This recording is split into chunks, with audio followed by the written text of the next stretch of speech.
جی السلام علیکم ورحمۃ اللہ وبرکاتہ۔ محترم بھائی نے یہ جی پوسٹ بھیجی ہے موسم سرما مومن کے لیے موسم میں بہار۔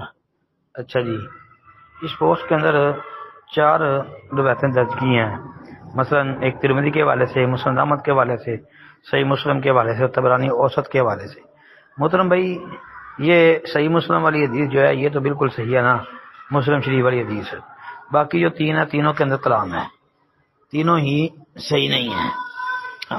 یہ جو پہلی حدیث ہے جامع ترمذی والی، جس کے بارے میں لکھا ہے کہ موسم سرما میں دن چھوٹا اور موسم ٹھنڈا رہتا ہے اور بھوک پیاس کا احساس کم ہونے کی وجہ سے روزہ رکھنا آسان ہوتا ہے، تو اس میں فرمان لکھا ہے، نبی علیہ السلام نے فرمایا ٹھنڈی اور آسان نیکی یہ ہے کہ سردی کے موسم میں روزہ رکھا جائے۔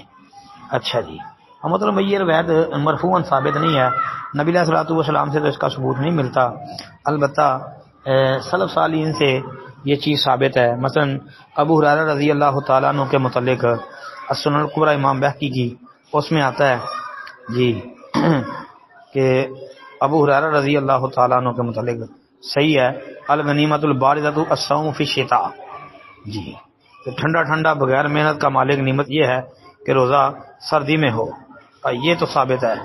ترمذی والی روایت کی سند ضعیف ہے کیونکہ اس میں عامر بن مسعود جو ہے وہ نبی علیہ السلام سے بیان کرتا ہے اور عامر بن مسعود نے نبی علیہ السلام کو نہیں پایا، مطلب روایت مرسل ہے۔